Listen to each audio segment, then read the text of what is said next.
Rain of Troy hotline.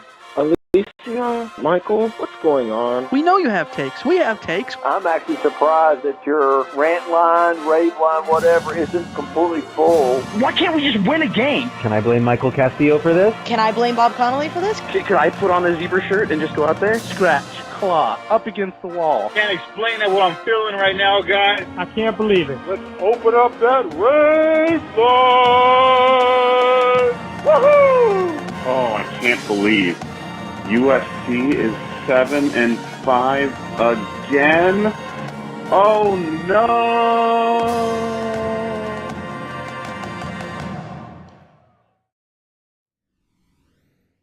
Hello, everybody. Welcome back to Retro Radio, episode 570, coming to you on Monday, October 29th. 28th. It's the 28th. Don't want to move time too quickly. It moves rather quickly as it goes, but we're going to look back at SC's win over the Rutgers Scarlet Knights. Their first one in a month. We're going to talk about it, what it means going forward for the Trojans. Is it a sign of good things to come? I don't know. We're going to discuss it. Open up the mailbag, look it over, under, and so much more. As always, you can follow us on Twitter at Reign of Troy, like us on Facebook, facebook.com/Reign of Troy, email address reignoftroy@fanside.com, and our phone number, 818-643-7227. Second What's Brewing Show.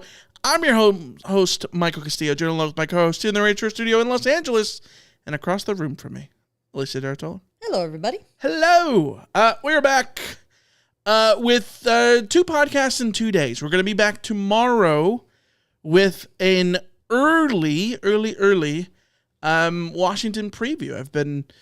We've been putting together the rundown for that. It's going to be rather interesting discussion because I think Washington is a very interesting little team over there that Jed Fish has put together. So that is going to be something we're going to go live tomorrow at noon. Tuesday, tomorrow, noon. Early bird special. Yeah, is when we're going to talk USC and Washington and preview that.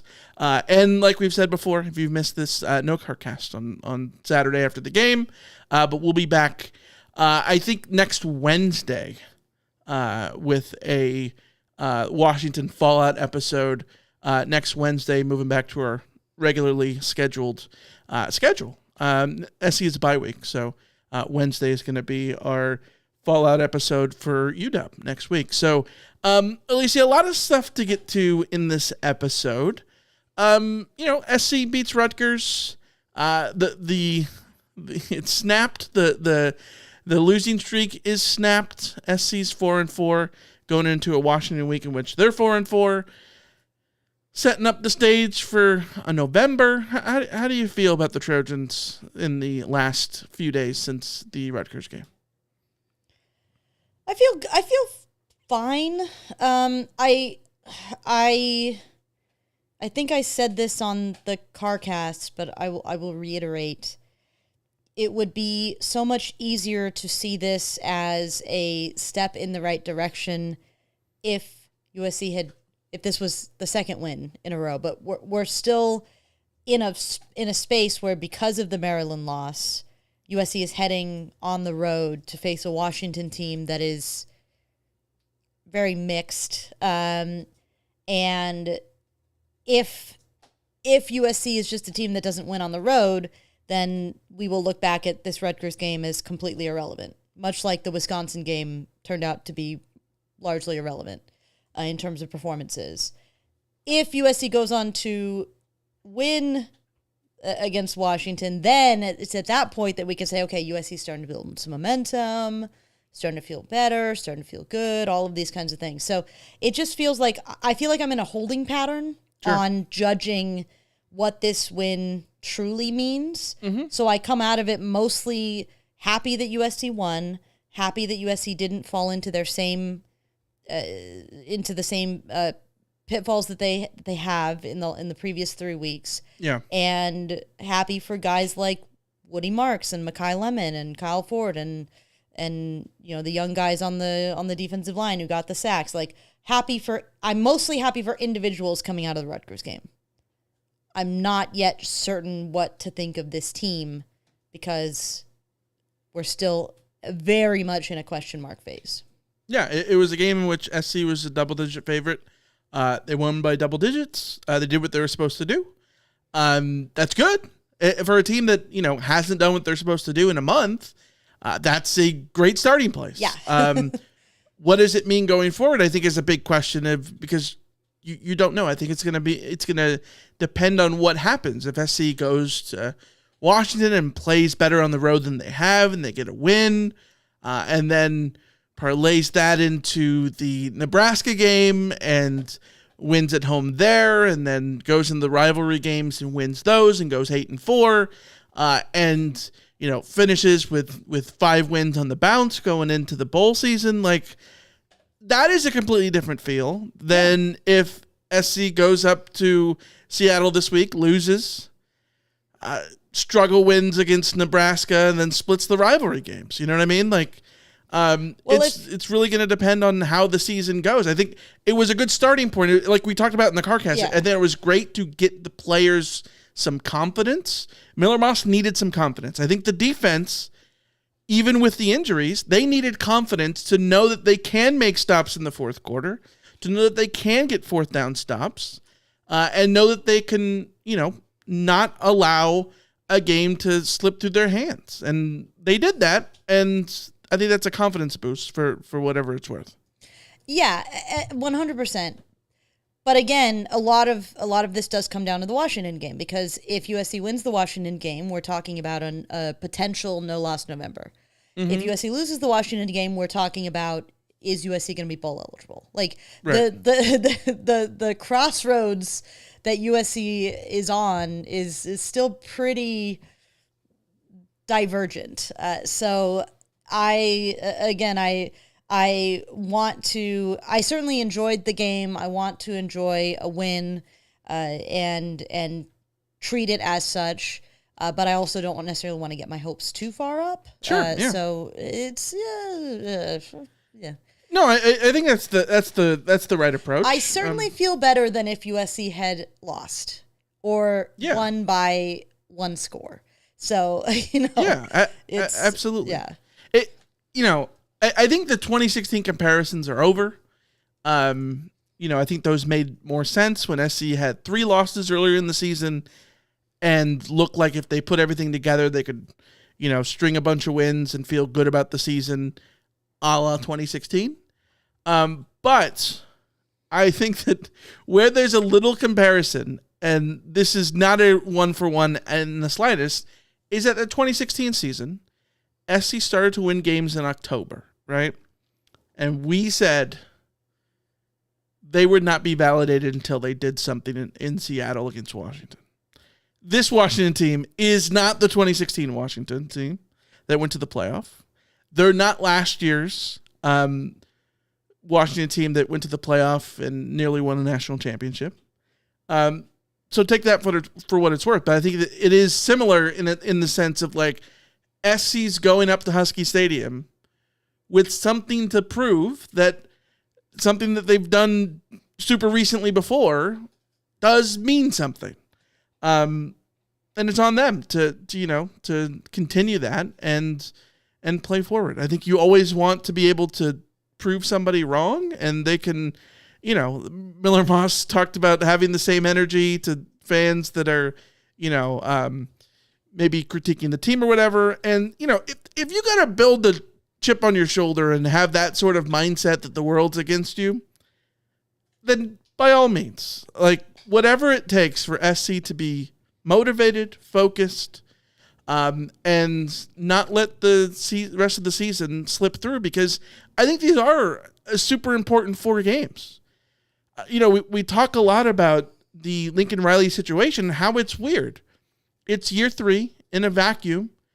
If a coach won 11 games in year 1, 7 in year 2, 8 with the bowl win in year 2, and then was 4-4 here in a vacuum, like, that is either fire everybody and it's going to be your potentially last year next year, or it's you, right? But it's sort of a complicated situation, because it's year 3 for Lincoln Riley, but it's like year 1 for this defense. but it's also his fault that it's year one for this defense. It's year one without Caleb Williams. So, like, it's not a year one. It's not a true year three. It's a weird little middle ground, which makes these 4 games very important for how you're going to feel about the offseason, how the offseason vibes will affect the transfer portal, recruiting, NIL donation, like all that stuff is super imperative. If SC strings together some wins and plays how we think that they can, you know, you're going to feel better about things going into next year. If not, you're going to feel worse. I mean, that's easy to say, obviously, but that's sort of where we are, right? Yeah. It's still in a precarious spot. The season is still in a very precarious spot. And I hope that USC can build off of this performance against Rutgers. I really do. I am concerned about going to Washington. As Tony in the chat says, this is a must-win game for Washington with their remaining schedule. I just had a writer pitch on fansided.com. Can I write about what happens if Washington loses their last 4 games? And I looked at their schedule. I was like, oh, crap. Washington could lose their last 4 games if USC is able to string together a good performance on the road. Yeah.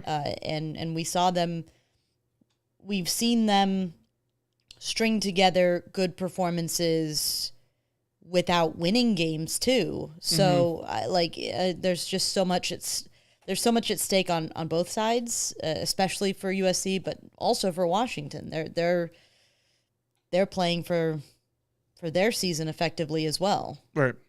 Yeah, I got a lot to say about that game tomorrow. So make sure you're back here noon tomorrow when we preview that game, because they're also undefeated at home, by the way. Yeah. Roger Dodger in the chat says they're Washington's a bad red zone offense and average 21 points a game. SC can definitely be successful. I think this game is complicated. We're going to talk about it more tomorrow. Yeah. That'll be the little carrot for you to come back.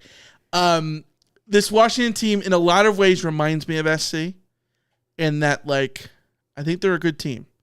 I don't know if they've had anything to show for it, but there's also flaws that could be the area for SC to get a foothold in there. But SC's struggled on the road. All that kind of stuff. We're going to talk about it tomorrow. A lot of stuff there. Let's get into to over-under, shall we? So you're going over. I'm going bold. I got to take an under here. I got 3 under the tank. I'm going to do an under here. All right. Let's get into it. Your first over-under from the Rutgers game was 0.5 Rutgers 4th down conversions.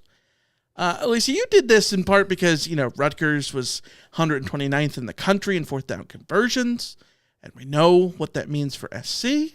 They got 3. They went 3 of 6 on 4th downs. I took the over and get the over. 3 of 6, 50%. That's fine. Like realistically, I mean, as we pointed out, like that's the national average. The national average is 50%, which is why the analytics people will tell you that you should just always go for 4th downs, because you'll get 1 in every 2, and they sort of make up for themselves. So I suppose that's good on Rutgers, but this game, I think the most annoying part of this game, which any game where USC holds an opponent to 20 points, I think you're going to say, regardless of who that opponent is in the end, you're going to win pretty much any game that you hold your opponent to 20 points. Yeah. So taking care of business with a banged up secondary, depth limitations in the front 7, all of that kind of stuff, all good. But I will say 11 of 22 for 3rd downs, 3 of 6 4th downs.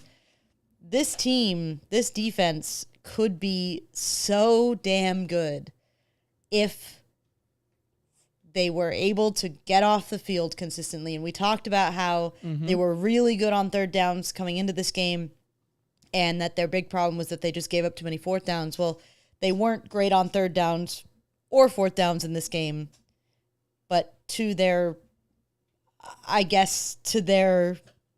credit, the fact that they got Rutgers into 22 Yeah, they were good third on downs and first and second. And so that's not, these are things that you can build on, but it's not necessarily sustainable to be allowing teams the efficiency, whether on third down or fourth down, to extend drives the way that USC has defensively. So that would be my major concern coming out of this game, especially against a team like Rutgers that isn't exactly a super efficient offense most of the time. Yeah, I think it helps that it was Rutgers in the sense that, like we said in the CarCast, that if the strategy for USC on defense was, don't give it the big play, just let Rutgers burn themselves out because they will, it worked. Like, bend don't break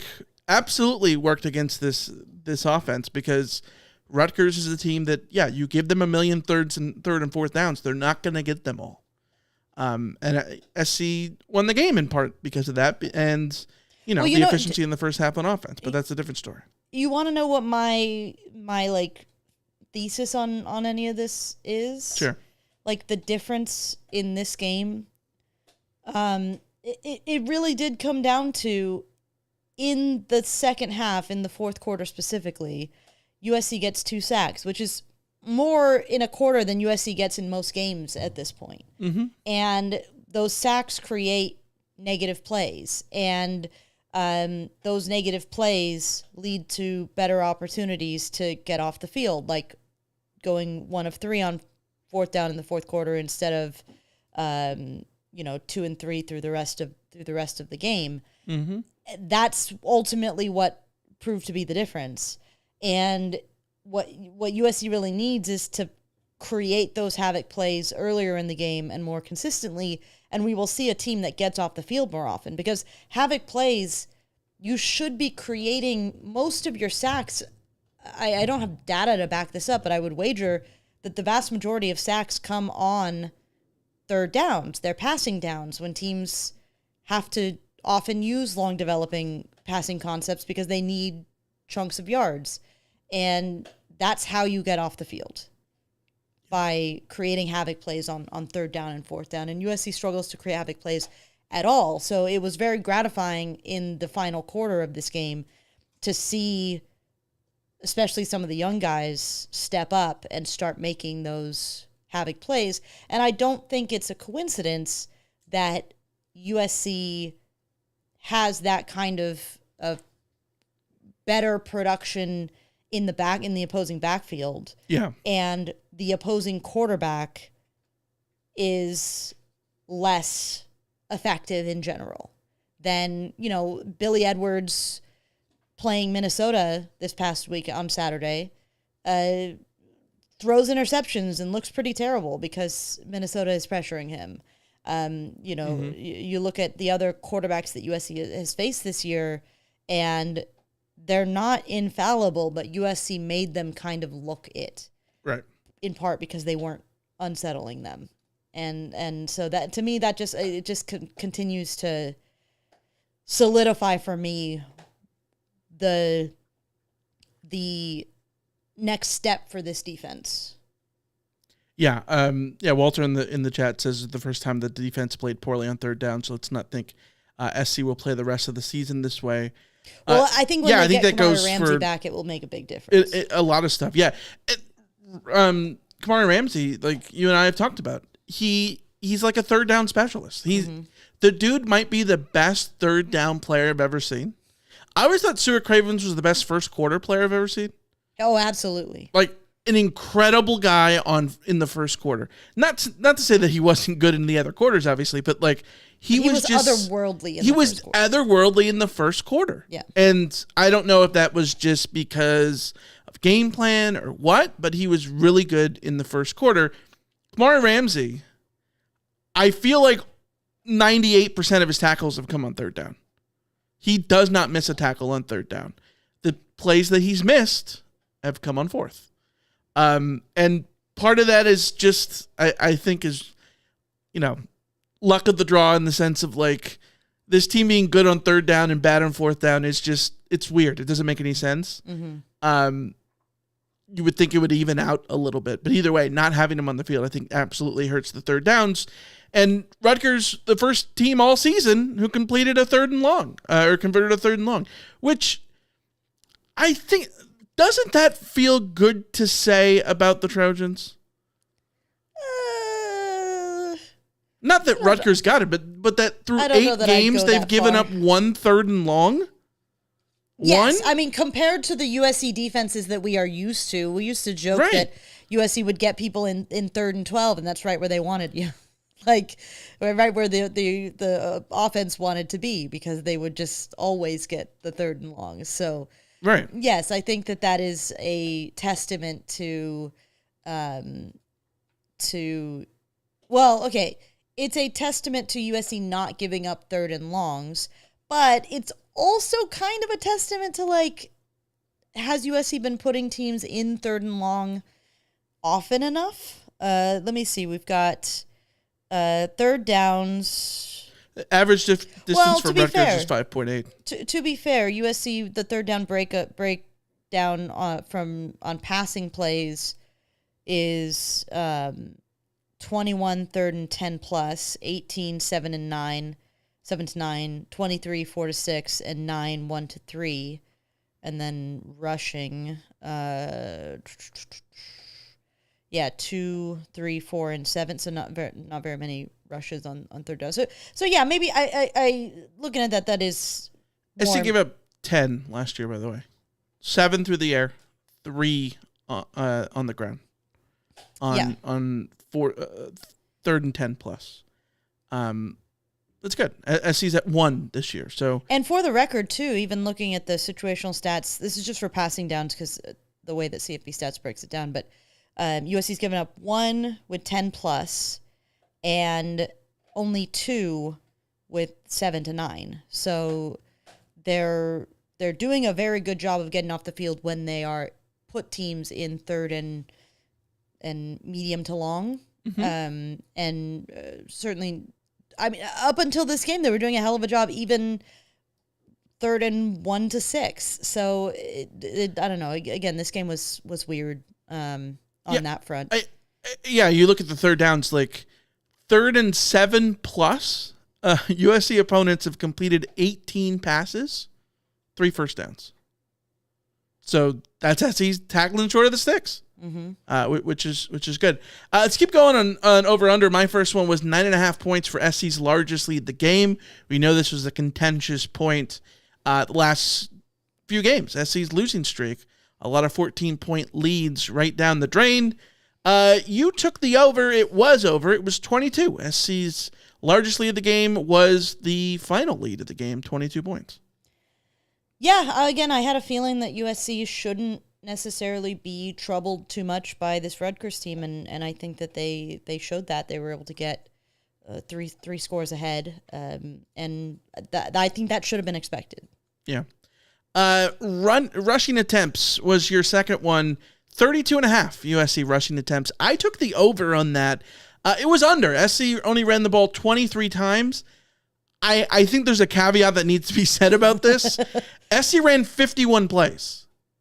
51 plays. I haven't looked it up. Like, I'm willing to bet that the 51 plays is like SC's fewest in years. But for context, I looked up the ratio. To get the over, to get to the 33 rushes, SC would have needed 73 plays, which doesn't sound crazy. Like 73 plays sounds pretty normal. Like SC basically averages like 68 to 72 plays a game. So I think the ratio was fine. It was just, number of plays. Yeah. Number of plays. And number of plays doesn't always mean like bad, because I was just looking against Louisville in the bowl game. USC ran 52 plays. But again, that's partly because USC was very explosive, 8.52 yards per play. And again, in this game, they only run 51 plays, but they gain 443 yards total offense, 8.69 yards per play. So, obviously, in the second half, you don't want the 3 and outs that USC has. But again, like you said, like the ratio was more than 50%. So it more or less was fine. I will continue to say I think a couple of those drives in the second half, I would have preferred USC to just say, screw it, we're just going to go out here and run. Yeah. And USC didn't necessarily do that, and things didn't quite work out in the same way, but all's well that ends well. Roman Murray in the chat says 51 is probably the lowest since before Graham Harrell. Yeah, CFB stats only goes back to 2016 now, which is frustrating. That's what we use, cfbstats.com. And it's the lowest in that era to at least 2016. But like Alicia said, 52 in the Louisville game last year. So there's a couple of 50s. Like there was, 54 last year against Nevada. Similar story. Explosive plays in that game. There were explosive plays and short drives in this one. Let's go to my next one, which is over under 59,999 and a half persons in terms of paid attendance. Tickets sold. You took under, it was over 63,404, probably half of which showed up. It is wild to me that paid attendance for this game was higher than it was for Colorado in 2022. But as you pointed out, paid attendance is not actual attendance, and actual attendance was certainly very low. I want to make it clear to people. Well, I'll save it because I think we have an email. So yeah. All right. Your last over under was over under 120.5 Rutgers passer rating. I took the under, and by golly, I got this. It was 120.4 for Ethan Kaliak-Manis. I should get points for being that close on my line. It was impressive. It was impressive. Like, I should get points for that. 1/10 off. Yeah. I don't know that we've seen a line get closer. We've seen like lines that were like basically right at the thing in terms of a whole number. But a fraction rating, like and a passer rating, especially for passer rating, because it's not like 50% on fourth downs or whatever, or third downs, whatever. Passer rating, it's absurd. Yeah. My last one was over under 2.5. USC gains of 30 plus yards. You took the under. It was 2. SC had 2 of them. Both of them passes to Mekhi Lemon. Both in the second half. Yeah, for me, it was the 30 yards of it all. Because what did USC end up having in terms of, like... There were a lot of 20-yard games. There were 6, 15 plus passing plays, 4... 10 plus rushing plays. So USC had explosiveness in this game, just not like 70-yard, 40-yard explosiveness. They had 19, 18, 19, 22, 70, and 40 in the past game. Yeah. I think SC moved the ball very effectively. They were basically getting a lot of 10-yard gains throughout the game rather than truly magnificently big explosive plays until the second half when they got the 70 and the 40 from Mekhi Lemon. Over under for the week. You went 3-3. I went 3-3. I now have a lead of 26-22. You are 22-26. Let's go to the leaders of the week. There was one person who went 6-0. Big ups to Ryan from Arizona. Well done. 6-0. Let's talk about the leaders of the season. Alicia. We are 8 games into the season. 2/3 of the way home. We have a 3-way tie. Yeah, it's getting spicy. Jensen SC11, Scotty C, and everyone's favorite, Pickle. Pickle heard the call. Yeah. You called Pickle out. I know. And they answered. Pickle had a +5 this week. It's a big boost. Yeah, big boost to force the 3-way tie. So Jensen SC, 11, Scotty C, and Pickle, 33-15. Well done to the three of yous. We will see how that progresses in the last few games of the season. Vegas spread was SC by 14. They won by 22. The FEI projection was 36-20. You said 35-21. I said if things go well for SC, it'd be 27-10. Or I said maybe a 21-20 loss. But I hedged. The final was 42-20. 20-point defense. I did not hedge, and I was almost correct. Almost. Almost. All right. Almost counts sometimes. Like, when you're looking at like stat projections over with our friends at Underdog Fantasy. Alicia, I'm super pumped about Underdog Fantasy because we've been playing it a bunch. We downloaded the app over at Underdog Fantasy. There's a lot of football left, not only for USC, but the NFL, NBA, NHL. There's esports in there. You can, pick stat projections on esports. It's super, super, super fun.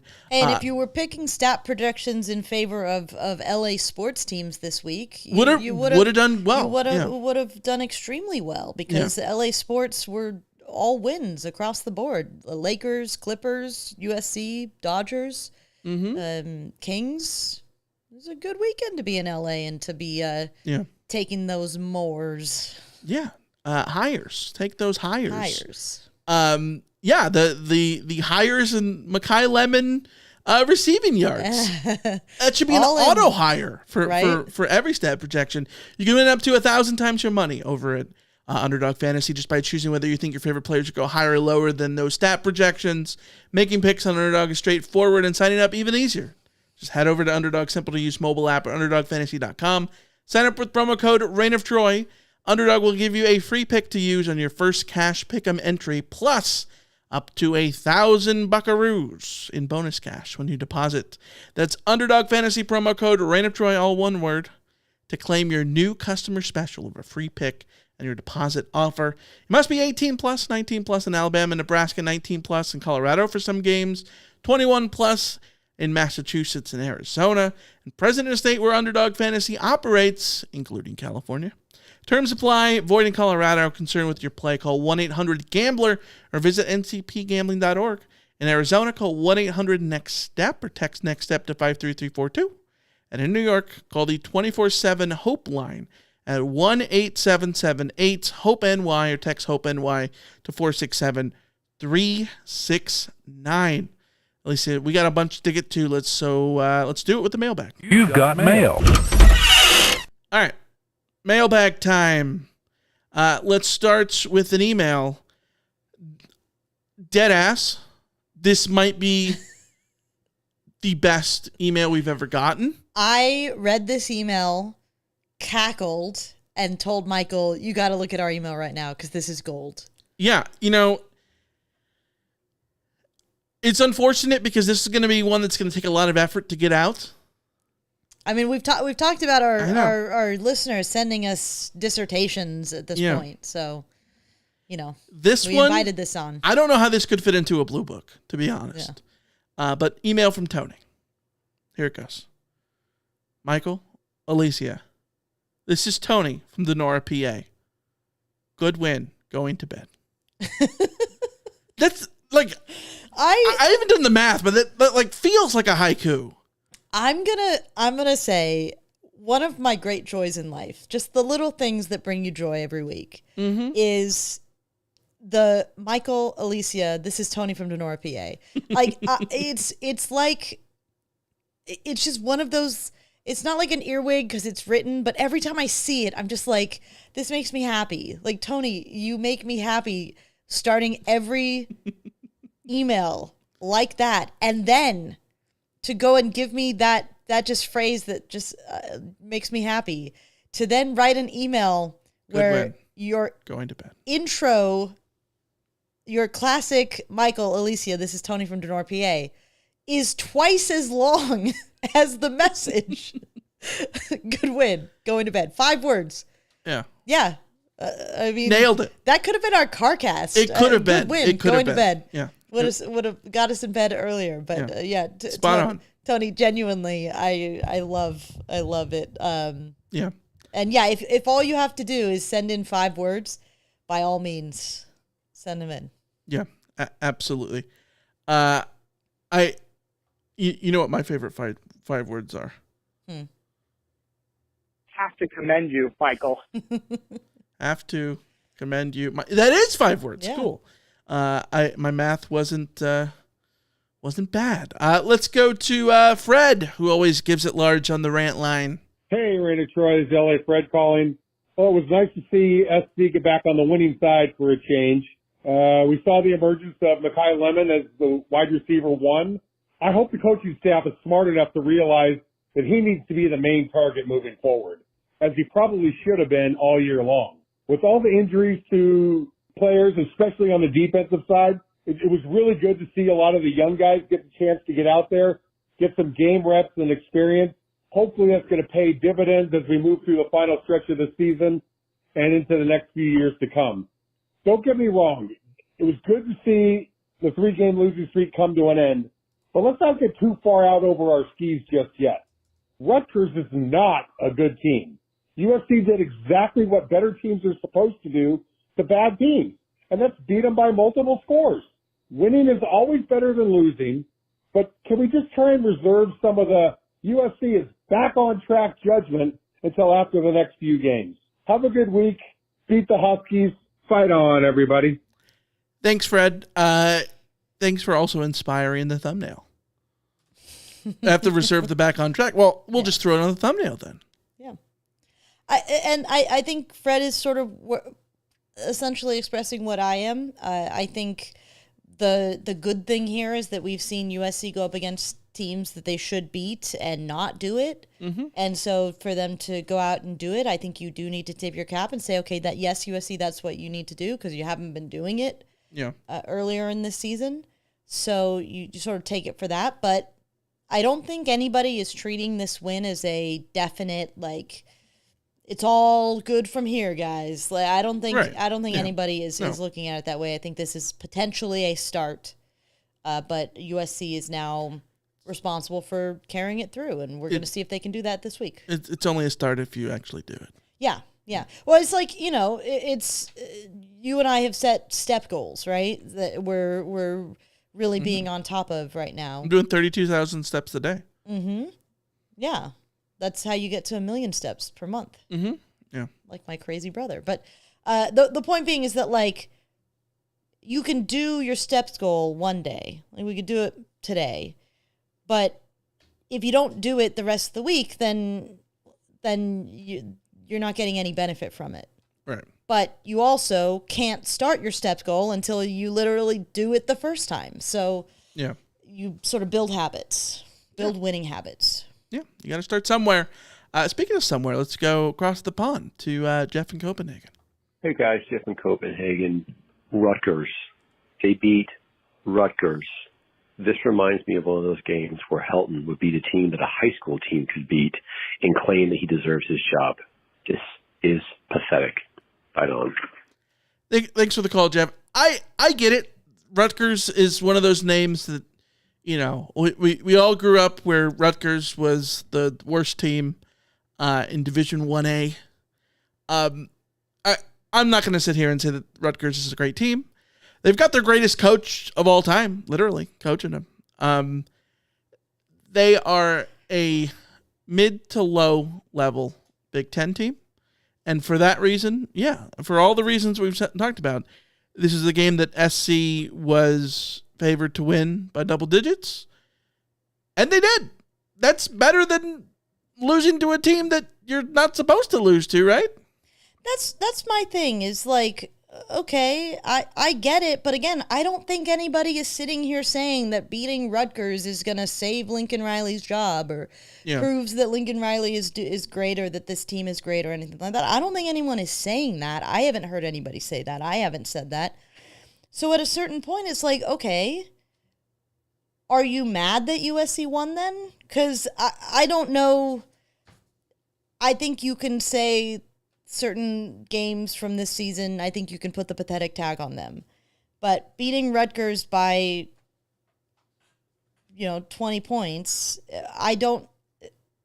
is that, like, would you have felt better if they had beat them by 40 points? I think you would be saying the same thing if they had beat them by 40 points. Oh, it's just Rutgers. Well, yeah, it's just Rutgers. Yeah. It was also just freaking Maryland. So, you know what? Take a and let a win. Maryland's worse than Rutgers. Yeah. Let a win be a win. And in a season where wins are not guaranteed any week, like, I don't know why we need to be angry after a win. Like, there will be other opportunities to be angry if USC loses the rest of the way. Yeah. So that's sort of where I'm at. Deep breaths, guys. All right, let's go to an email from Max. Michael and Alicia, I'm a USC alum, class of 2000, long-term fan. I've been listening since the days when Trinice and that other guy were on the pod. I had season seats for years. Sadly, I'm a diehard. I've never emailed or called in before, but after listening to some recent emails and calls, I feel compelled to speak. The Trojans need to quit lecturing each other on how to be fans. I'm pretty disgusted with the team this year and Riley's performance, and I make that clear to others. However, this does not make me less of a Trojan. The idea that pretending things are okay when they aren't will somehow solve things is silly. You guys don't do this. Most Trojans don't do this. The virtue signaling among Trojan fans needs to stop. If you enjoy losing to Maryland and Minnesota, that's fine. I'm not kink shaming, but it's okay for the rest of us to be upset. USC fans are no crazier than any other fan base. Look at Twitter accounts like Message Board Geniuses. We feature, but no more than any other Big Ten or SEC schools. We are a normal fan base. Most college football fans are angry at their team in any given moment. This isn't the EPL. There is no joy in collective loss. Our only hope is to reshoot the hype video acknowledging the treachery of the Greeks via the horse and honor our Trojan ancestors. Love everything you do. Max and Temecula, a.k.a. Ilium55 in the chat. Yeah, thanks for writing in, Max. Thanks for the hype video reference again. Every time I think about that, I laugh. Yes, Max is 100% correct. Fans in general are a lot. Mm-hmm.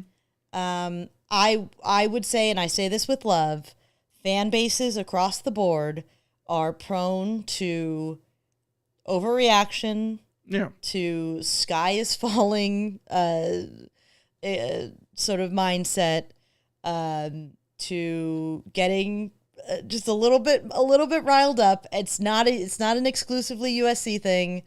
It's trust me, over at fansided.com, I have message board geniuses on alert on College Football Saturdays so that we can take those meltdowns that people are doing and write about them because they're funny. They're so good. They're so funny. But it's like the meltdowns are constantly happening. There's always somebody melting down. So again, that's not a thing that's unique to USC fans either at all. I do think that as somebody who interacts with a lot of USC fans online, it does get a little much for me at times when people go a little bit overboard. Sure. I do try to remind myself that people get angry and that's fine. But whatever. The thing that I will say, and this is what I was going to bring up earlier, is I've been having discussions, not arguments, I don't know, just interactions on Twitter about the attendance thing. Mm-hmm. And what I want to make clear is I understand why there weren't that many fans at the game on Friday. Yeah. I understand why USC isn't selling out games this season. I understand why Utah State wasn't sold out and Wisconsin wasn't sold out, and I understand why fans are tuning out. I understand. I also understand what Los Angeles is as a sports city. I understand that USC is a very very large city with a lot of different things to do. As we, Friday was USC at the Coliseum, the Dodgers at Dodger Stadium, David Gilmour at Intuit, Yellow at somewhere, the Forum, the Lakers were at the Staples Center, just... Ozo Motley was at the Greek. Yeah, and I'm sure we were just talking about the Ford Theater. I don't know if they had an event, but there's a million other theaters that will have been having events on that Friday night. Totally get it. There's a ton to do in Los Angeles, and USC is competing for eyeballs, and USC frankly doesn't do a great job of competing for those eyeballs right now because watching USC play football is often such a roller coaster and not in the fun way, in the I'm going to be sick kind of way. Yeah. So I understand that. Having said all of that, when I criticize USC's fan base, it is with the understanding that I get why this is all happening.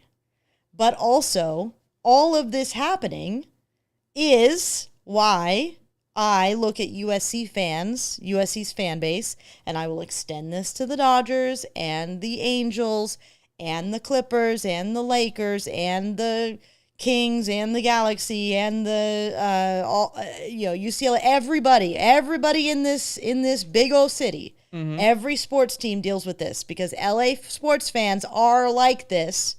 So don't take it personally when I say that USC has a fair weather fan base. Yeah. Because if USC didn't have a fair weather fan base, then all of the other things that were going on in the city wouldn't matter because people would be going to the USC game because it wouldn't matter what the tenor of USC football was. Right. They'd just be going to the USC game. I don't say that from a moral judgment because, I don't blame you if you don't want to spend $200 to go watch USC potentially lose to Rutgers. I don't judge if you have decided that it is more of a priority for you to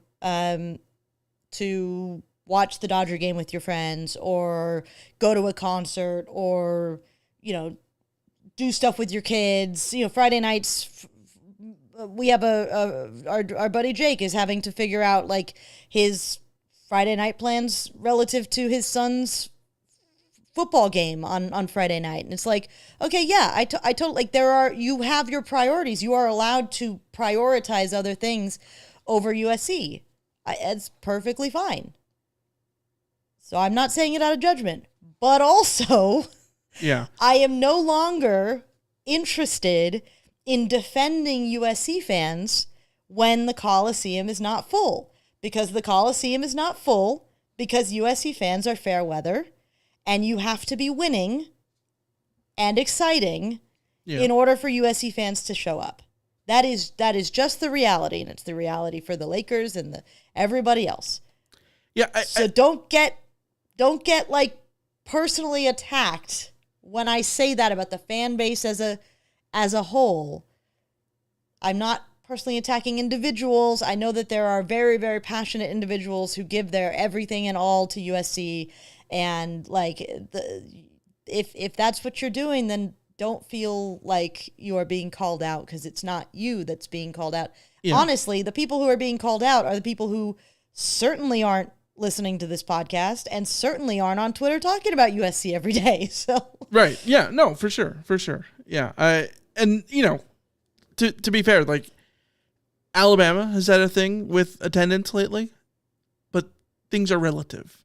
Yeah. Alabama's issues with attendance are the students leaving early and stuff like that, or the students not attending the FCS game. You know what I mean? Like that kind of stuff. And games where, Texas A&M fans don't come for the McNeese State game means that they have 97 instead of 106. You know what I mean? Yeah. So, but they also don't have 15 again.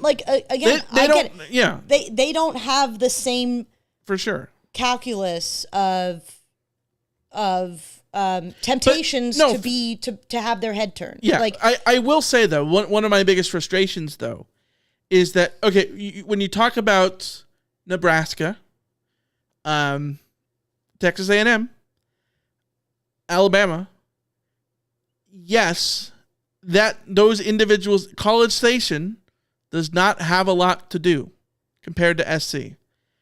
But there's also not 108,000 people that live in College Station. The people who are going to that game are coming from Austin and Dallas and Houston and Waco and Tyler and San Marcos and San Angelo. Like, you know what I mean? Like, they're coming from all over. And it's the same thing with LA too. And this is what my frustration has always been. I am with you 100% on everything that you said. And yes, LA fans are this is what SE fans are. That doesn't mean that you are anything different listening to this, because people listening to this are the diehards, the 0.25% of the 1%, right?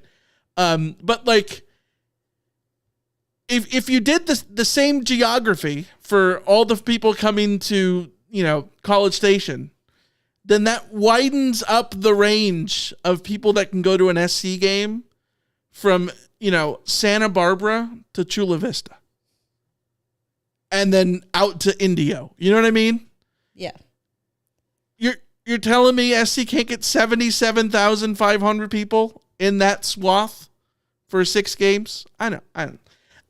Well, we know they can. I know we know they can because when USC is winning, right, those people show up, and sure, and I think that's what I think that's the only thing I'm observing is that if you don't want to be called fair weather fans, then don't but I don't have control over what Joe Schmo decides to do with his Friday or Saturday night, and our listeners don't have control over what Joe Schmo decides to do with his Friday or Saturday night, or all of those kinds of things. Like, we don't get to control LA sports fans because LA sports fans are simply going to be what they are. I'm just at the point where I'm not interested in defending the USC fan base anymore. Sure. And I still feel a lot of people still feel defensive, and it's like, you don't just... But to go to Max's points, I don't think that... I don't think that there needs to be a sort of holier than thou thing either. Like, SC fans are passionate. Is the collective fan base the same as it is elsewhere in terms of rabidness? Yes. In terms of going to games, maybe not, but that, whatever. All right, just Iliam, be a fan. Don't be afraid of being a fan either. I think Iliam makes a fair point I feel like a lot of these people are still fans. We are fair weather attendees. Yes. That might be a better way the delineation. To address it. Yes. Yeah, for sure. I think that's certainly part of it. Yeah. We got a super chat. Yeah. Super chat from West Texas Mike. I am, in all caps, angry. Perhaps I'm most angry that USC removed the fight on / victory 2-finger salute emoji on the top of the face mask on the helmet. The little bumper thing. Bring it back, Lincoln, in all caps. I hear you. I think it was cool. I also like the SC in letters there. But I like the old SC in letters with that serif font from when I was a kid, strictly for nostalgic reasons. I'll tell you what I hate, though. I hate the Trojans on the back where it's got this cardinal sticker over the thing. I think that is worse than anything else. That drives me nuts. Absolutely. West Texas Mike also said that he was impressed with all the Texas cities, as did Heck Views. So, Nacogdoches, Waxahachie, Carrollton, South Lake, Carroll, Pasadena, San Antonio. I didn't do San Antonio. I'm vaguely El Paso. surprised that they don't just pronounce Pasadena in some They might. weird way, like They might. Richardson, Mesquite, Pasadena. Rowlett, one of my favorites. Rowlett's one of my favorites because I think you got to say it like that. Rowlett. It's fun. It's a fun name to say. Arlington, Fort Worth, Roanoke. You know Roanoke? Little town just west of east of Fort Worth. You know, bunch of cities. Farmers Branch. I can keep going. West Texas Mike says, "Don't forget Ransom Canyon." There you go. Yeah, I wouldn't have had that in my arsenal, but Wichita Falls, Denton, Amarillo, Lubbock, Round Rock, Pflugerville. Say Pflugerville, Michael. Pflugerville. Oh, sorry. I literally said that before I looked at the chat. Eckview says, "Say Pflugerville." Yes, Pflugerville. Yeah. The sites of the filming of the Dillon High Panthers at Pflugerville. You and I went there and took a picture of the little stadium. Yeah. We did. Yeah. Just north of Austin. By Georgetown, I think. Is Georgetown? Isn't that an Austin suburb, Georgetown? Yeah, Georgetown is an Austin. Yeah. My cousin used to live in Georgetown. Lockhart with the barbecue. Yeah, Great. Fredericksburg. I can keep going, baby. Yeah. I can keep going. Or we can get to the rest of our mailbag. All right. Comment from Ladavion on YouTube. What is a long developing pass concept? We haven't ran many this year. I'm not sure where the media is getting that from continuing to say it. So, I mean, to answer the question, a long developing pass concept is basically just the part of the route tree that takes longer for wide receivers to run. Which means that you need your quarterback to be protected, usually for 3 seconds or more, in order for the receiver to run the distance that those routes take. Mm-hmm. So, like, you can throw a slant almost immediately because the receiver's right there almost immediately. Yeah. But in order for a receiver to run 20 yards down the field, they need a couple seconds to get there. And your quarterback thus needs time to be bought for them to go to those. There's also passing concepts that require receivers. Hold on a second. We gotta go back to the mailbag screen. You've got mail. There we go. There are concepts that require receivers to take certain defenders out of a play, and in order to do that, you need those routes to develop fully as well. So, like, you have a mesh concept. Well, you need your running receivers or tight ends or whoever it is across the middle of the field to try and create a logjam for that the defenders get caught up in, and then that frees up your receivers. Well, your quarterback needs to be protected long enough for this receiver and this receiver to intersect in the middle of the field. That takes, not as long as like a deep shot, but that takes a little bit. So those are long developing passing concepts. USC has tried to run. Yeah, play action, another long developing. There are some sort of RPO variants where it can be a long developing mesh. But the point being is that USC has run a few of those this year, but it's hard to run those plays or to see those plays come to fruition if your quarterback has a guy in his face after 1.5 seconds. Yeah, I think there's relative here. The long is a relative term. Yes. Right? Because there were more comments from this comment, sort of the parent comment, if you will. And Ladavion said something about, like, SC doesn't run a lot of those plays. They do a lot of short and intermediate stuff. Yes. That's what they do. And part of that is scheme, because that's what this offense is. Part of it is you have to subvert the offensive line in some way. And part of it is as we saw against Rutgers, I think it just plays into what Miller Moss's strengths are. Like, he's at his best, and most quarterbacks are like this. He's at his best when he's on time, when he's getting the ball out quickly, when he's, trusting his decision-making, all that kind of stuff quickly, and getting guys in space, getting the ball out in space. And usually those are plays that are on the quicker side of things. And yes, there was another comment from this that, that SC's offensive line isn't always struggling. And yeah, the offensive line has gotten better as the season has gone on. Are they a strength? No. But they've gotten better, and part of the reason they've gotten better, or they've been helped along, is that there's fewer sort of longer developing plays. Again, this is all relative. It's not like SC runs is doing, bootleg play actions that, require 5 seconds of blocking or something like that. Yeah. And flea flickers. Like, I'm not talking about those. It's just all relative. So, well, and part of the problem is that USC had those plays available to them against Maryland, and they simply didn't hit them. Yeah.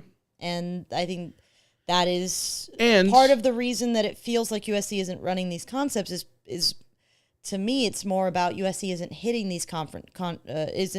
these partly because when they've tried to, the quarterback has gotten pressured and had to throw it away or had to dump it off or do whatever. And part of it is because when the quarterback has been protected long enough to take the shot, he has missed the shot or put it too short. Or, the other thing is I there was a comment about SC's deep shots have been a lot of like slot fades. Yeah, they have been. Absolutely.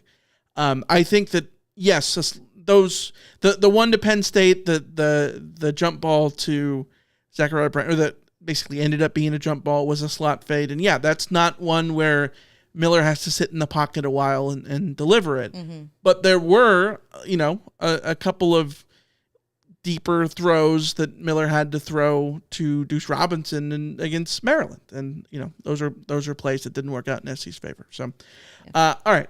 Before we go, we get another super chat from Fighting on MC. Here's a little something to show my appreciation for the amazing Rot shows you always put on. Well, thank you. Thank you very much. We appreciate you. Big cheers. Big cheers to everybody in the chat. Mm-hmm. Yeah. By the way, Plano, Katy, Galveston, Corpus Christi,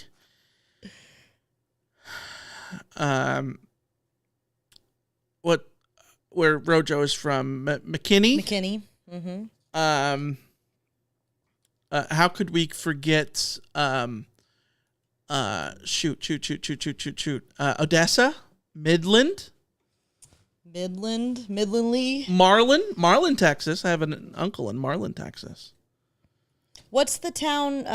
Where is the LBJ like homestead? Oh, you're not talking about El Burrito Jr. No, Lyndon B. Johnson. I don't know. But did you mean the